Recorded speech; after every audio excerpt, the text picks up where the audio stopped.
الحمد لله رب العالمين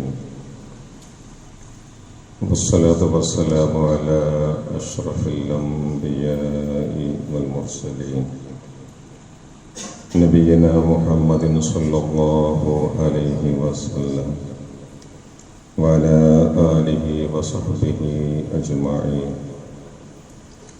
يا أيها الذين آمنوا اتقوا الله حق تقاته ولا تموتن إلا وأنتم مسلمون.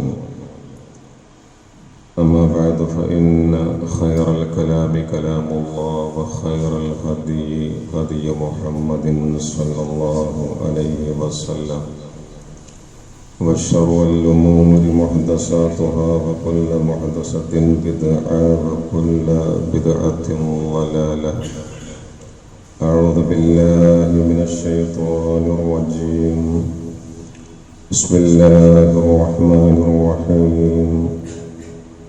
مثل الذين ينفقون أموالهم في سبيل الله كمثل حبة أنبتت 7 سنابل في كل سنبلة 100 حبة والله يضاعف لمن يشاء والله واسع عليم. ഏറെ സ്നേഹമുള്ള സഹോദരന്മാരെ, സഹോദരികളെ, അള്ളാഹുവെ സൂക്ഷിക്കേണ്ട വിധം സൂക്ഷിച്ചും അവന്റെ വിധിവിലക്കുകൾ ജീവിതത്തിലുടനീളം പാലിച്ചും തഖ്വയുള്ള മുഅ്മിനീങ്ങളായി ജീവിക്കണമെന്ന് ആദ്യം സ്വന്തത്തോടും പിന്നെ നിങ്ങളെ എല്ലാവരോടും വസിയ്യത്ത് ചെയ്യുകയാണ്. അള്ളാഹു നമ്മയൊക്കെ അവൻ ഇഷ്ടപ്പെടുന്ന മുത്തഖീങ്ങളിൽ ഉൾപ്പെടുത്തുമാറാവട്ടെ. നിലവിലെ വഖഫ് നിയമം ഭേദഗതി ചെയ്യാനുള്ള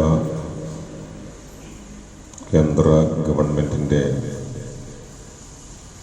നിർദ്ദേശത്തെ തുടർന്ന് വഖഫ് ഒരിക്കൽ കൂടി ചർച്ചയാവുകയാണ്.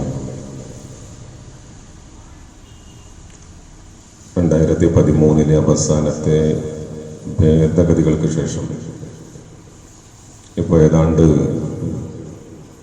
40-ലേറെ നിർദ്ദേശങ്ങളാണ്, ഭേദഗതികളാണ് അതിൽ നിർദ്ദേശിക്കപ്പെട്ടിട്ടുള്ളത്. ഇത് അത്യന്തം ദുരൂഹവും പ്രതിഷേധാർഹവുമാണ് എന്നാണ് വഖഫുമായി ബന്ധപ്പെട്ടിട്ടുള്ള എല്ലാ സംഘടനകളും ഇതിനകം പ്രഖ്യാപിച്ചിട്ടുള്ളത്. ഈ സന്ദർഭത്തിൽ എന്താണ് വഖഫ്, അതിൻ്റെ ഉത്ഭവം, അതിൻ്റെ പ്രാധാന്യം, അതിന് എന്ത് സംഭവിക്കുന്നു എന്ന കാര്യങ്ങൾ ലളിതമായി മനസ്സിലാക്കാൻ നമുക്ക് ഒരു സാഹചര്യം വന്നിരിക്കുകയാണ്. നമുക്കറിയാം, മുസ്ലിം മത ധർമ്മ സ്ഥാപനങ്ങളുടെ നിലനിൽപ്പിന്, സംരക്ഷണത്തിന്, പുരോഗതിക്ക് വേണ്ടി കാലാകാലങ്ങളായി ഉദാരമതികളായ വിശ്വാസികൾ നീക്കിവെക്കുന്ന സമ്പത്താണ് വഖഫ് എന്ന് പറയുന്നത്. ഇതിൻ്റെ അർത്ഥം തന്നെ, വഖഫ് എന്ന വാക്കിന്റെ അർത്ഥം പിടിച്ചു നിർത്തുക, തടഞ്ഞു വെക്കുക എന്നാണ്. അഥവാ നമ്മുടെ സമ്പത്ത് ഇവിടെ വെറുതെ പാഴായി പോകാതെ നാളെ മഹ്ശറിൽ, ആഖിറത്തിൽ 10 മടങ്ങ് പ്രതിഫലം ലഭിക്കുന്ന നന്മയായി അതുണ്ടാകാനുള്ള മാറ്റിവെപ്പാണ് യഥാർത്ഥത്തിൽ വഖഫ് എന്ന് പറയുന്നത്. ഞാൻ തുടക്കത്തിൽ ഓതിവെച്ചത് സൂറത്തു അൽ ബഖറയിലെ 261 ആയത്താണ്.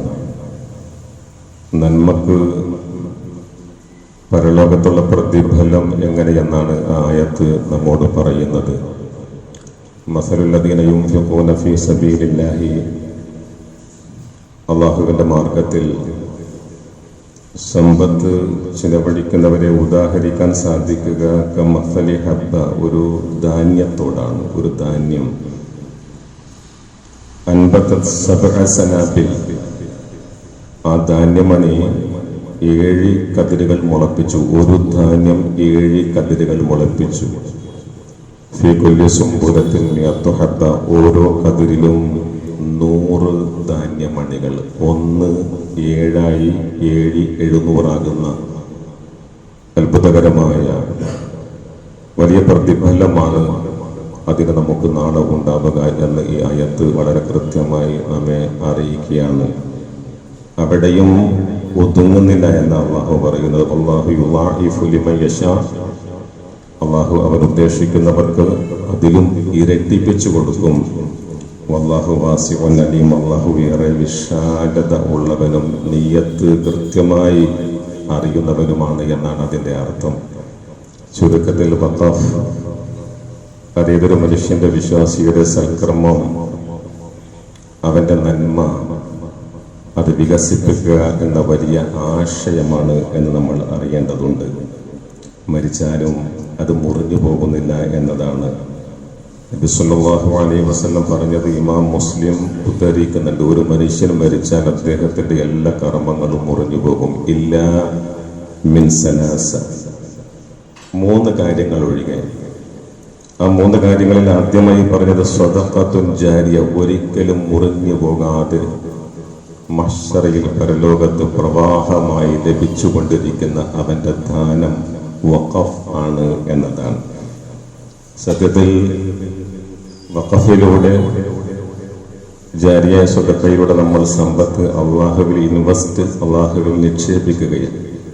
അതിന്റെ ഗുണം നാനാ വിഭാഗം ആളുകൾ ഇവിടെ അനുഭവിക്കുകയാണ്. ദരിദ്രർ, അതുപോലെ തന്നെ അഗതികൾ, രോഗികൾ, വിധവകൾ, വൃദ്ധന്മാർ, അതിഥികൾ, വഴിപോക്കർ, അങ്ങനെ എല്ലാ സമൂഹത്തിലെ എല്ലാ വിഭാഗത്തിനും അതിന്റെ പ്രയോജനം ലഭിക്കുന്ന പുണ്യമായ ഒരു കർമ്മമാണ്. മനുഷ്യർക്ക് മാത്രമല്ല കേട്ടോ, മൃഗങ്ങൾക്കും പക്ഷികൾക്ക് പോലും അത് ലഭിക്കുന്നു എന്നാണ്. എപ്പോഴാണ് ഇസ്ലാമിക ചരിത്രത്തിലെ ആദ്യത്തെ വഖഫ് എന്ന് നമ്മൾ അറിയേണ്ടതുണ്ട്. റസൂലുള്ളാഹി സ്വല്ലല്ലാഹു അലൈഹി വസല്ലം മക്കയിൽ നിന്ന് മദീനയിലേക്ക് ഹിജറ പോകുമ്പോൾ അതിന്റെ അവസാന ഘട്ടത്തിൽ മദീനയുടെ അതിർത്തി പ്രദേശത്തെത്തിയപ്പോഴാണ്, ഖുബായിലെത്തിയപ്പോഴാണ് ആദ്യത്തെ പള്ളി, ഇസ്ലാമിലെ ആദ്യത്തെ പള്ളി പണിയുന്നത്. അതാണ് ഇസ്ലാമിലെ ഒന്നാമത്തെ വഖഫ്. രണ്ടാമത്തേത് പ്രവാചകൻ സഞ്ചരിച്ച ഒട്ടകം മുട്ടുകുത്തികടത്ത് നിർമ്മിച്ച മസ്ജിദുൻ നബവിയാണ്. അതാണ് പ്രഥമ വഖഫ്. സാധാരണക്കാർക്ക് ഉപകരിക്കുന്ന വഖഫായി പിന്നീട് നമ്മൾ കാണുന്നത് ചരിത്രത്തിൽ നബി സല്ലല്ലാഹു അലൈഹി വസല്ലം നൽകിയ, ദാനമായി നൽകിയ, വഖഫായി നിശ്ചയിച്ച 7 തോട്ടങ്ങളാണ്. 7 തോട്ടങ്ങൾ. അതെങ്ങനെയായിരുന്നു പ്രവാചകന് ലഭിച്ചത്? നബി സല്ലല്ലാഹു അലൈഹി വസല്ലമയുടെ കാലത്ത് ജീവിച്ച ഒരു ജൂത പണ്ഡിതൻ, അദ്ദേഹത്തിന്റെ പേര് മുഹൈരിക് എന്നാണ്. അദ്ദേഹത്തിന് വേദങ്ങളിൽ നല്ല പാണ്ഡിത്യമുണ്ടായിരുന്നു. പ്രവാചകനെ കൃത്യമായി അറിഞ്ഞ അദ്ദേഹം പ്രവാചകനിൽ വിശ്വസിക്കുന്നു, ആ ജൂത പണ്ഡിതൻ. അപ്പോഴാണ് ഉഹദ് യുദ്ധം വരുന്നത്. ആ യുദ്ധത്തിൽ പങ്കെടുക്കാൻ മുഹൈരിഖ് റളിയല്ലാഹു തആല അൻഹു അദ്ദേഹം താല്പര്യം പ്രകടിപ്പിക്കുന്നു. പുറപ്പെടുന്ന ദിവസം അദ്ദേഹം ഒരു വസിയ്യത്ത് വിൽപത്രം എഴുതി വെക്കുന്നുണ്ട്. അതിൽ അദ്ദേഹം പറയുന്നത്, ഇൻ ഖതൽതു അൽ-യൗം ഫഅംവാലി ലി മുഹമ്മദിൻ സ്വല്ലല്ലാഹു അലൈഹി വസല്ലം, ഞാൻ വലിയ ധനാഢ്യനാണ്, സമ്പത്തുള്ളവനാണ്, ഞാൻ ഏറെ ഇഷ്ടപ്പെടുന്ന 7 തോട്ടങ്ങൾ എനിക്കുണ്ട്. ഇന്ന് യുദ്ധമുഖത്ത് ഞാൻ വധിക്കപ്പെട്ടാൽ എന്റെ സമ്പത്ത് അത്രയും മുഹമ്മദ് സ്വല്ലല്ലാഹു അലൈഹി വസല്ലമക്കുള്ളതാണ്. പ്രവാചകനെ അദ്ദേഹം ഏൽപ്പിക്കുക. പ്രവാചകനെ കൊടുക്കാൻ വേണ്ടി അദ്ദേഹം വിൽപത്രം വസിയ്യത്ത് എഴുതി വെക്കുകയാണ്.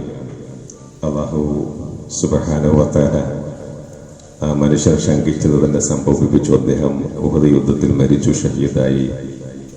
പ്രവാചകൻ അത് കിട്ടിയപ്പോ 7 തോട്ടങ്ങളും നബി സല്ലല്ലാഹു അലൈഹി വസല്ലം അത് പാവങ്ങൾക്ക് വേണ്ടി പൊതു സ്വത്തായി അതിന്റെ മൂലവസ്തു സംരക്ഷിച്ച് അതിന്റെ ഫലങ്ങൾ എല്ലാവർക്കും ഉപകരിക്കും വിധം അത് ദാനം ചെയ്യുകയുണ്ടായി. ഇതാണ് ചരിത്രത്തിലെ ആദ്യത്തെ വഖഫ്. അതിന്റെ നിയമങ്ങൾ എങ്ങനെ ഉണ്ടായി എന്ന് നമുക്ക് കാണാം. ബുഖാരിയും മുസ്ലിമും ഉദ്ധരിക്കുന്ന ഒരു ഹദീസിൽ നമുക്ക് കാണാം, ഒരു ദിവസം നബി സല്ലല്ലാഹു അലൈഹി വസല്ലമയുടെ അടുത്ത് ഉമറുൽ ഖത്താബ് റളിയല്ലാഹു തആല അൻഹു വരികയാണ്. എന്നിട്ട് പറയുന്നത്, അള്ളാഹുവിന്റെ ദൂതരെ, ഖൈബറിൽ വെച്ച് എനിക്ക് ഒരു ഭൂമി കിട്ടിയിട്ടുണ്ട്. എനിക്കതിനോട് വലിയ ഇഷ്ടമാണ്. പക്ഷെ അത് സ്വന്തമായി ഉപയോഗിക്കാൻ ഞാൻ ആഗ്രഹിക്കുന്നില്ല. അവിടുന്ന് നിർദ്ദേശിക്കണം എന്ത് ചെയ്യണമെന്ന്. ആ സന്ദർഭത്തിൽ നബി സല്ലല്ലാഹു അലൈഹി വസല്ലം പറയുന്നു, യാ ഉമർ ഇൻ ശിഅത ഹബസ്ത അസ്ലഹ.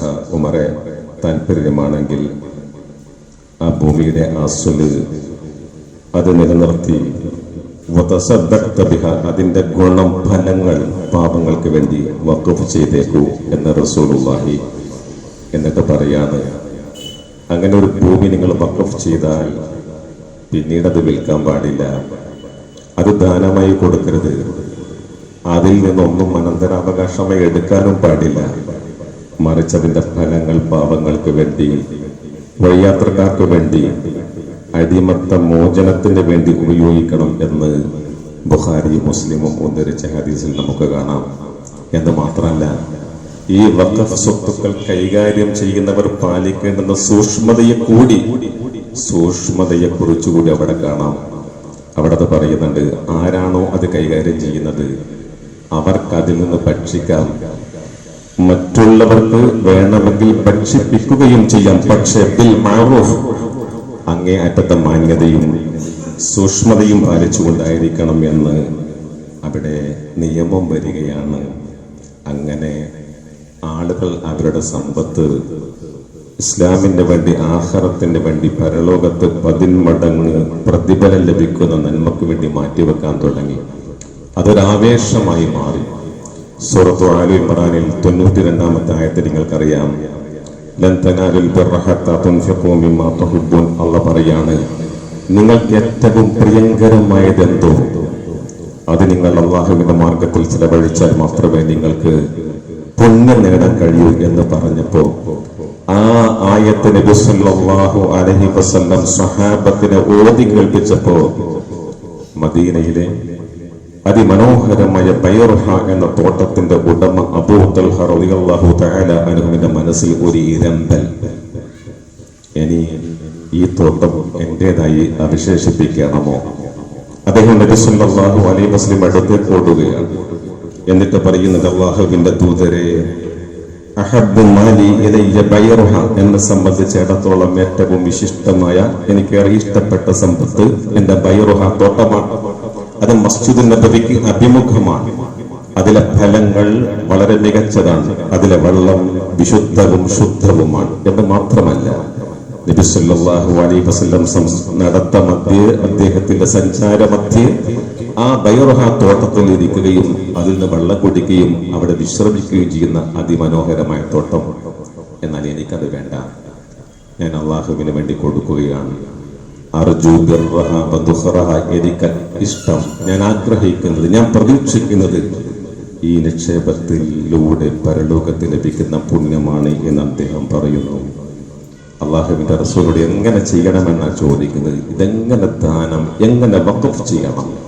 നബി സല്ലല്ലാഹു അലൈഹി വസല്ലം പറഞ്ഞു കൊടുക്കുന്നു, അബൂ തൽഹ, കുടുംബത്തിലെ പാപങ്ങൾക്ക് വേണ്ടി അത് വഖഫ് ചെയ്തേക്കൂ, അവർ അത് ഉപയോഗിക്കട്ടെ. നിങ്ങൾ നോക്കൂ സഹാബത്തിന്റെ ആവേശം. നിങ്ങൾ നോക്കൂ, നിങ്ങൾക്കൊക്കെ അറിയാം, ബിർ റൂമ എന്ന് പറഞ്ഞാൽ ജൂതനായ ധനാഢ്യൻ, റൂമ എന്ന പേരുള്ള ഒരു ധനാഢ്യൻ, അദ്ദേഹം കൈക്കുമ്പിൾ വെള്ളത്തിന് കാശ് വാങ്ങുന്ന മനുഷ്യനായിരുന്നു. അദ്ദേഹത്തിന്റെ കയ്യിൽ നിന്ന് വലിയ സംഖ്യ കൊടുത്ത്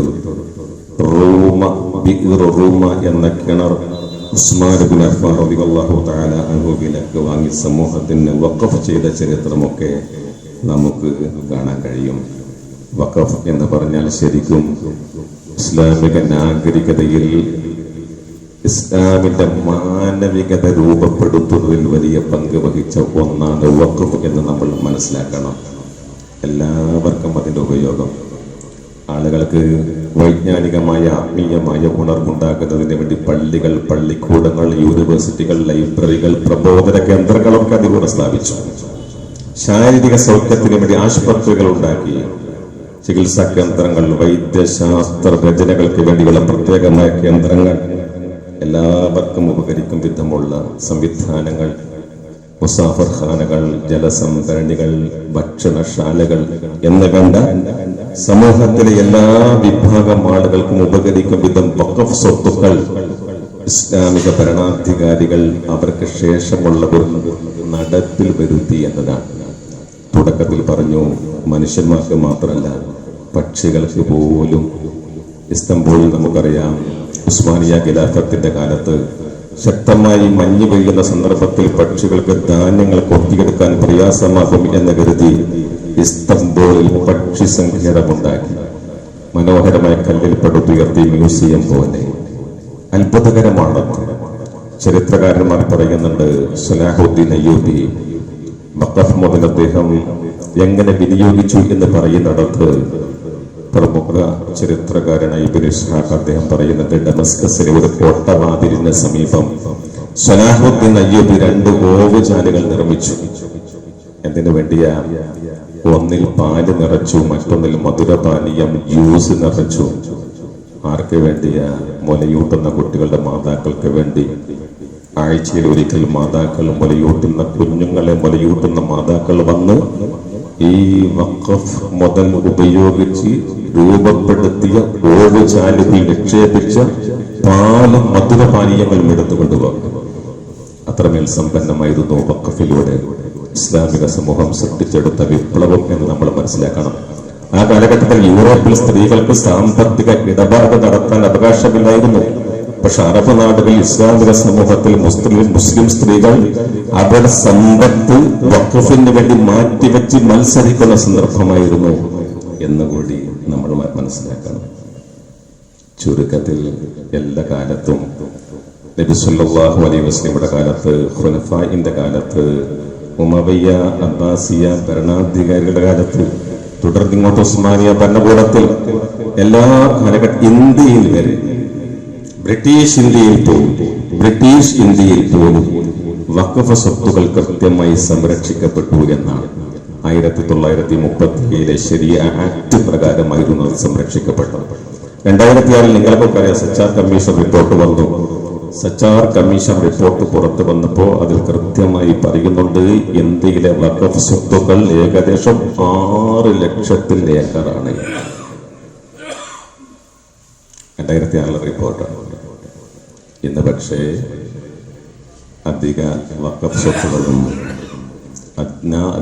അന്യാധീനപ്പെട്ടുകൊണ്ടിരിക്കുകയാണ്. എവിടെയും പോണ്ട. നമ്മുടെ രാജ്യത്തിന്റെ തലസ്ഥാനം ഡൽഹിയിൽ പോലും ഇതിനകം 20 പള്ളികൾ, ദർഗകൾ, ഖബർസ്ഥാനുകൾ അത് വഖഫ് സംരക്ഷണത്തിൽ നിന്ന് മാറ്റി ഗവൺമെന്റ് കീഴിൽ വന്നു. ഇപ്പൊ പല പള്ളികളും പൊളിക്കും. നമ്മൾ കാണും, രാത്രി ഇശാ നമസ്കരിച്ച് സുബഹി നിസ്കരിക്കാൻ പള്ളിയിൽ വരുമ്പോ പള്ളി അവിടെ ഉണ്ടാവില്ല. എന്ത്? അത് വഖഫ് ലാൻഡിലാണ്, വഖഫ് ഭൂമിയിലാണ് എന്ന് പറഞ്ഞ് തകർക്കുകയാണ്. ഇவ்விதമുള്ള കയ്യേറ്റങ്ങൾ നമുക്കറിയാമല്ലോ. കേരളത്തിൽ ഭൂപരിഷ്കരണ നിയമം വന്നപ്പോൾ ഇത്ര ഭൂമികളാണ്, എത്ര ഏക്കർ ഭൂമികളാണ് ഒന്നുകിൽ സ്വകാര്യ വ്യക്തി കൊണ്ടുപോയി അല്ലെങ്കിൽ നഷ്ടപ്പെട്ടു. ഇപ്പോ പുതിയ ഭേദഗതികൾ വരുമ്പോൾ അതിന്റെ പിന്നിലെ ഓലി അജണ്ടകൾ കൃത്യമായി മനസ്സിലാക്കാൻ നമുക്ക് കഴിയണം.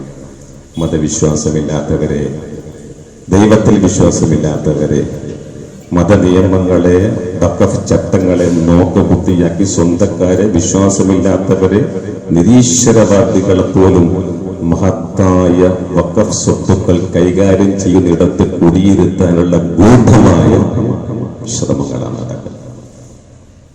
അതുകൊണ്ടാണ് ഉത്തരവാദപ്പെട്ട മുസ്ലിം സംഘടനകളൊക്കെ ഇന്ത്യയുടെ പാർലമെന്റിനകത്തും പുറത്തും അത് പറഞ്ഞു കഴിഞ്ഞു.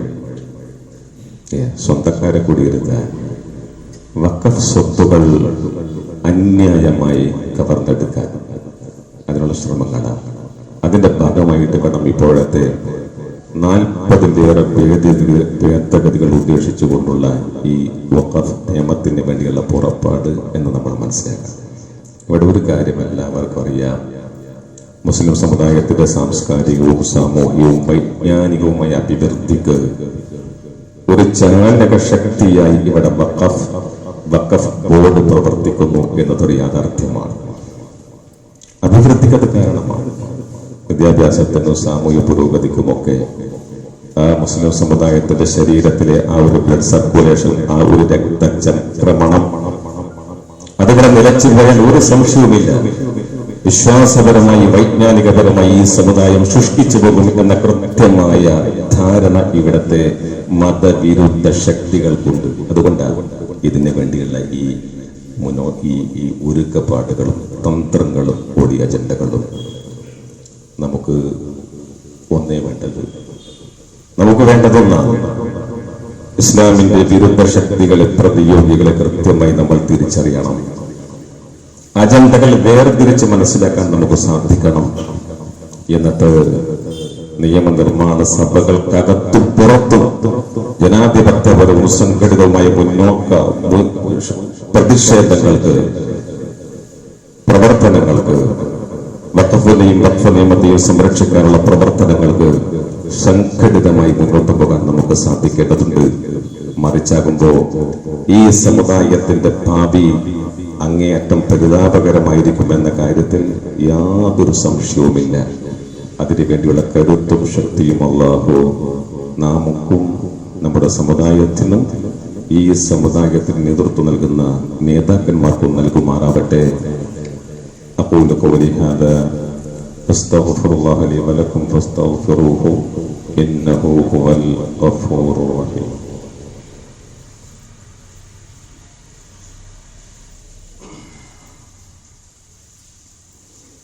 അൽഹംദുലില്ലാഹി റബ്ബിൽ ആലമീൻ വസ്സലാത്തു വസ്സലാമു അലാ റസൂലിഹിൽ അമീൻ വഅലാ ആലിഹി വസഹ്ബിഹി അജ്മഈൻ. തഖ്വ ഉള്ളവരായി ജീവിക്കണമെന്നൊരിക്കൽ കൂടി സ്വന്തത്തെയും നിങ്ങളെയും ഓർമ്മപ്പെടുത്തുകയാണ്. നാം ഒക്കെ എപ്പോഴും അള്ളാഹുവിൻ്റെ നിരീക്ഷണത്തിലാണ് എന്ന ബോധമുണ്ടാകണം. മരണത്തെ ഏത് സന്ദർഭത്തിലും അഭിമുഖീകരിക്കേണ്ടവരാണ് എന്ന ധാരണ നമുക്കുണ്ടാകണം. വിശുദ്ധ ഖുർആൻ പഠിക്കാനുള്ള താല്പര്യമാണ് എല്ലാവർക്കും ഉണ്ടാകേണ്ടത്. നമ്മുടെ ഈ പള്ളിയിലും എല്ലാ ആഴ്ചയിലും ഖുർആൻ ക്ലാസ് ഉണ്ട്. പരമാവധി അതിൽ പങ്കെടുത്ത് ഖുർആൻ പഠിക്കാൻ, ഓതാനും തജ്വീദ് അനുസരിച്ച് പാരായണം ചെയ്യാനും അർത്ഥവും ആശയവും ഉൾക്കൊണ്ട് പഠിക്കാനും നമ്മളൊക്കെ കുടുംബസമേതം മുന്നോട്ട് വരണം. അള്ളാഹു അനുഗ്രഹിക്കുമാറാവട്ടെ. ശിർക്കിനെ, ബിദ്അത്തിനെ കൃത്യമായി തിരിച്ചറിഞ്ഞ് അതിൽ നിന്ന് വ്യക്തമായ അകലം പ്രാപിക്കാൻ നമുക്ക് സാധിക്കണം. നമസ്കാരത്തിൽ കൃത്യത ഉണ്ടായിരിക്കണം. ജമാഅത്തായി നമസ്കരിക്കാനുള്ള താല്പര്യം നഷ്ടപ്പെടുത്താതിരിക്കാനുള്ള ശുഷ്കാന്തി എല്ലാവർക്കും ഉണ്ടാകണം. സുന്നത്ത് നമസ്കാരങ്ങൾ അത് നമുക്കുള്ളതാണ് എന്ന ബോധ്യം, നമ്മുടെ ഫർള് നമസ്കാരങ്ങളിൽ വരുന്ന വീഴ്ചകൾക്കുള്ള പരിഹാരമാണ് സുന്നത്ത് എന്ന ബോധ്യത്തോടുകൂടി സുന്നത്തുകൾ നമ്മൾ നമസ്കരിക്കുക. സുബ്ഹിയുടെ സുന്നത്ത് പോലെയുള്ള വളരെ ശ്രേഷ്ഠമായ സുന്നത്തുകൾ യാതൊരു കാരണവശാലും ഒഴിവാക്കാതിരിക്കുക. അള്ളാഹു ഈ വിധത്തിൽ ജീവിക്കാൻ നമുക്കൊക്കെ തൗഫീഖ് നൽകുമാറാവട്ടെ. നമ്മുടെ ഈ പ്രദേശത്ത് ഇന്നും കഴിഞ്ഞ ദിവസവുമായി പലരും അള്ളാഹുവിലേക്ക് യാത്രയായിട്ടുണ്ട്. കൂട്ടത്തിൽ ഇന്ന് പുലർച്ചെ ഖത്തറിൽ മയ്യന്നൂരിലെ നമ്മുടെ സഹോദരൻ കുരിയാടിക്കണ്ടി അസ്ലം അള്ളാഹുവിലേക്ക് യാത്രയായിരിക്കുന്നു. അല്പം മുമ്പാണ് ഈ വിവരം കുടുംബം അറിഞ്ഞിട്ടുള്ളത്. അള്ളാഹു ആ സഹോദരന് മഗ്ഫിറത്തും മർഹമത്തും പ്രദാനം ചെയ്യുമാറാവട്ടെ. ക്ഷമിക്കാനുള്ള കരുത്ത്, സഹനം, ക്ഷമ അള്ളാഹു ആ കുടുംബത്തിന് നൽകി അനുഗ്രഹിക്കുമാറാവട്ടെ. അതോടൊപ്പം നമ്മുടെ ഒരു സഹോദരന്റെ മാതാവ് തെക്കേ കുന്നമ്മൽ സുലൈഖ കുരിക്കലാട് അള്ളാഹുവിലേക്ക് യാത്രയായിരിക്കുന്നു. അള്ളാഹു അവരുടെ ആഹാർ വെളിച്ചമാക്കി കൊടുക്കുമാറാവട്ടെ. എല്ലാ ദോഷങ്ങളും അള്ളാഹു പുറത്ത് കൊടുക്കുമാറാവട്ടെ. നമ്മുടെയും നമ്മുടെ പ്രിയപ്പെട്ട മാതാപിതാക്കളുടെയും മറ്റവരുടെയും ഉടയവരുടെയും നമ്മോടൊപ്പം വർഷങ്ങളോളം ഈ പള്ളിയിൽ ജുമായിൽ പങ്കെടുത്തവർക്കുമൊക്കെ അള്ളാഹു പുറത്തു കൊടുക്കുമാറാവട്ടെ. നമ്മുടെ എല്ലാ വിഷമങ്ങൾ, രോഗങ്ങൾ, ബുദ്ധിമുട്ടുകൾ അള്ളാഹു അകറ്റുമാറാവട്ടെ. ഗുരുതരമായ രോഗങ്ങൾ കൊണ്ട് അള്ളാഹുവെ ഞങ്ങളെ നീ പരീക്ഷിക്കല്ലേ റഹ്മാനെ. ഞങ്ങളെ ബാധിച്ച വിപത്തുകൾ നീ അകറ്റണമേ റഹ്മാനെ. ദുരിതങ്ങളിൽ നിന്ന് ഞങ്ങളെ കുടുംബത്തെ സർവരെയും നീ കാക്കണമേ റഹ്മാനെ. അവസാനം ഈമാനോടുകൂടി ഞങ്ങളെ എല്ലാവരെയും നീ മരിപ്പിക്കണമേ റഹ്മാനെ. ഞങ്ങളുടെ മാതാപിതാക്കളെ നീ മരിപ്പിക്കണമേ റഹ്മാനെ. اللهم اغفر للمؤمنين والمؤمنات والمسلمين والمسلمات اللهم أعز الإسلام والمسلمين، اللهم انصر المسلمين في كل مكان، اللهم انصر المسلمين في فلسطين، وانصرهم يا الله، وانصرهم يا أرحم الراحمين. اللهم أصلح حالنا يا الله، اللهم اصلح حالنا وحال إخواننا في فلسطين. اللهم تقبل شهادتهم، اللهم واشف مرضاهم، اللهم اغفر لنا واغفر لهم يا أرحم الراحمين. ربنا اغفر لنا ولإخواننا الذين سبقونا بالإيمان، ولا تجعل في قلوبنا غلا للذين آمنوا ربنا إنك رؤوف رحيم. ربنا تقبل منا إنك أنت السميع العليم، تب علينا إنك أنت التواب الرحيم. وصلى الله على محمد وآله وصحبه وسلم.